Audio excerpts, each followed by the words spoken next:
Oh, we have 4 cats, 4 dogs, a cat at the office. I mean, what's one more when you're sitting there watching the Jeffersonville Animal Shelter cats? Oh, absolutely amazing.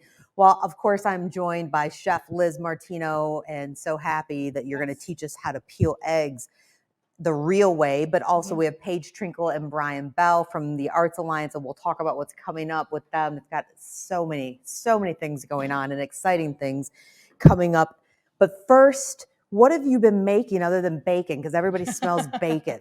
Well, I have been making, like I said, I think it's important to be on just about everyone's Easter table is deviled eggs. For sure. But I like a little bit more than just the ones that I grew up with. Don't tell my mom, but So I'm going to make some today. I probably will have to put my microphone down to do that. Here, I'll hold it for you. Okay, perfect. Okay. Well, first, I'll give you these couple tips. So I know hard-boiled eggs are the worst. They are the worst. So a few tips will make them turn out perfectly. You want to start out with your older eggs. So if you have a dozen eggs in the refrigerator and you buy new eggs and you're going to say, well, I'm going to get these because I'm going to make deviled eggs, use the ones that you already have in the fridge. Actually, the membranes inside and the gases that kind of take place in here while it's aging help pull the egg away from it after it cooks. So it's a great way to use up eggs. And then I'm going to, of course, crush it all over just like this. And I like to give myself a little bit of water. And look at that. They peel right off. Such a pro. I mean, right when I do that, that's about half the eggs that just peeled off and I just wasted. So that goes in the dog bowls. The trick really is that not to use the freshest of eggs. Let them sit in the refrigerator for even like a week and they'll be okay. So beautiful. For our mixture, I've got all of our egg yolks in here. And it's going to be really quick and simple. I have mayo, about 1/3 to 1/2 cup per dozen eggs. Okay. I have some Dijon mustard. Love it. And I've been cooking this bacon. I'm not going to put the bacon in the filling because I'm going to pipe it, but I am going to add just a little bit of the bacon fat. And I want to get some of these drippings. In the culinary world, that's called the fond, all the yummy flavor on the bottom. In my house, that's just called the goodness. It is the goodness. I'm going to take some of our green onions, and I'm using the greens, and I've sliced them very thin. You can use greens. You can use the white parts as well. Okay. But I find that because we're not cooking it, this is just works out a little bit better. And we want to cut them thinly or rough chop them. And I'm going to use a little bit of lemon juice. Oh. Lemon juice is already in your mayo, I know, but it just brightens every flavor just a little bit because you need it. I like to do a little dash of hot sauce. You could also use cayenne pepper. If you don't like spice, you can use paprika. I'm going to do some crushed pepper.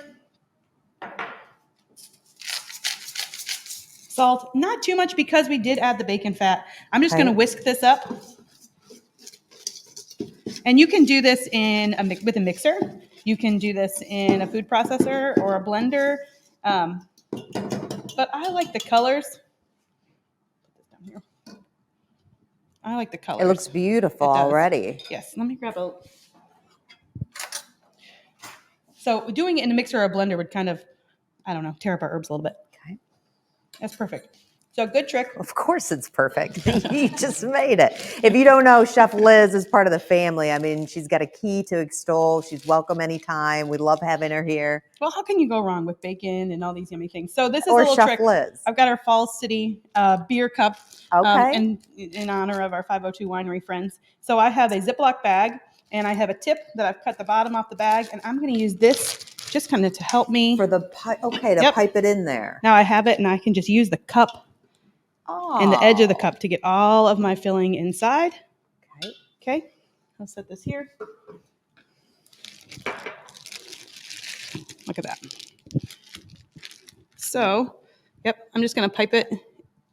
I'll pipe it in a few now to start. Now that's how you look like a pro, right there. I know. And if you don't have a tip, that's fine. Use the bag anyway and cut a small hole and you'll have nice rounds. So where do you get a tip like that?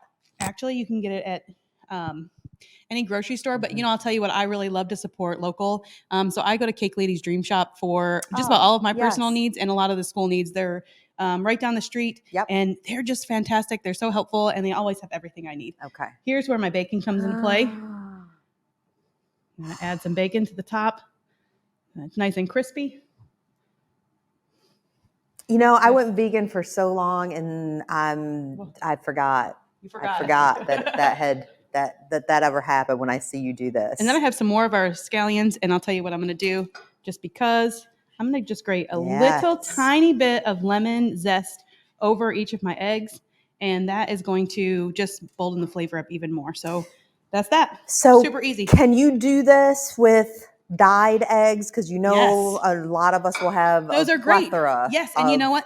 That's perfect because you usually do them for Easter.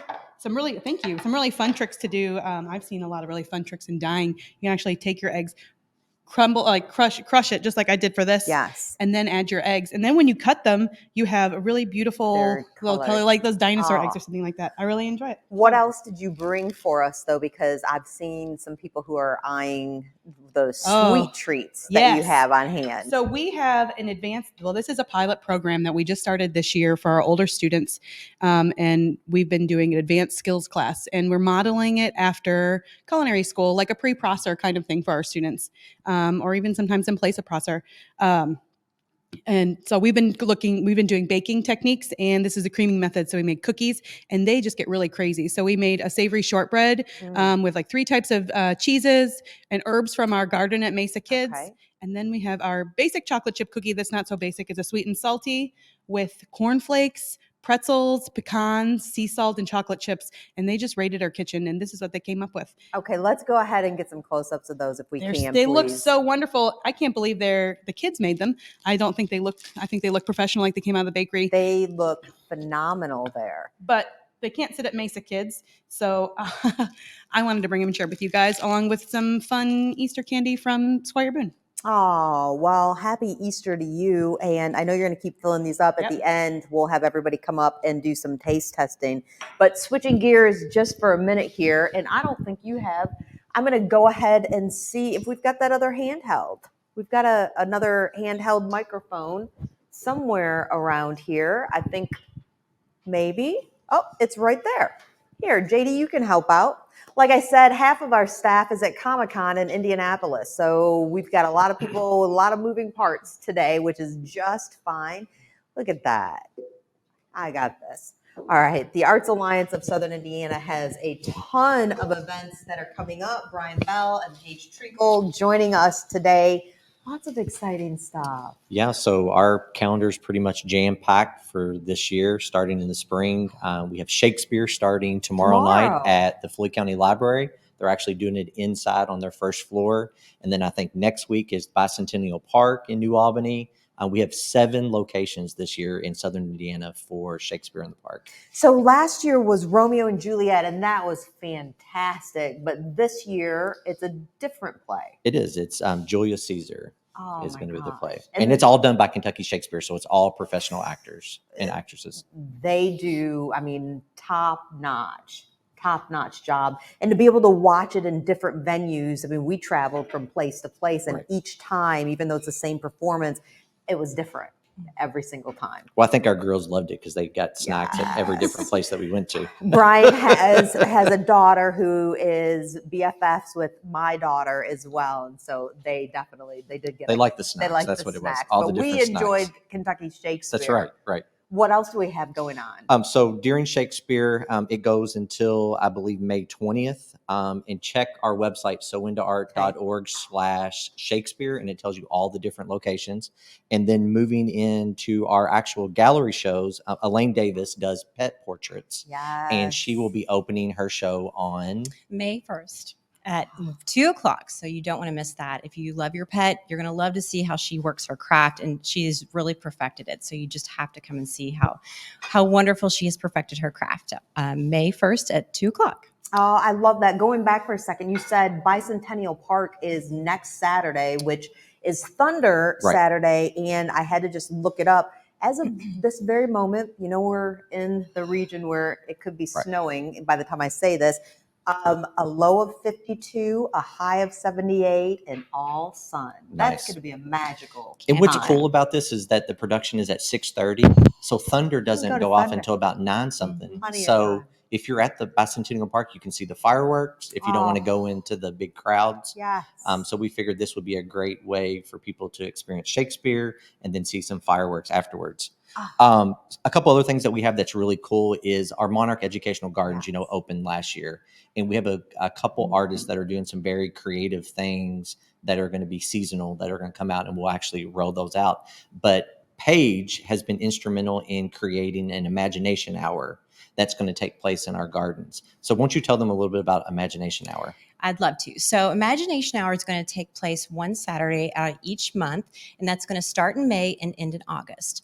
And you can go to our website to register on a link there. And basically what we're going to do is we're going to read a book in our beautiful Monarch Educational Garden. And after that, we're going to guide the students back to the carriage house, and we're going to have a corresponding art program and art lesson. So it's just going to be a great way to spend a Saturday. Absolutely, that is. And our website, I know we mentioned a couple of times, it's sointoart.org. Make sure it's .org. .org. Yep. It's sointoart.org. And like you said, the Monarch Festival that's coming up is going to be bigger and better. And I didn't know that was possible because last year was phenomenal, but it's going to be bigger and better this year. Yeah, and that's a partnership and collaborations with Mount St. Francis. So it's actually there on their property. They're beautiful 300 and some odd acres.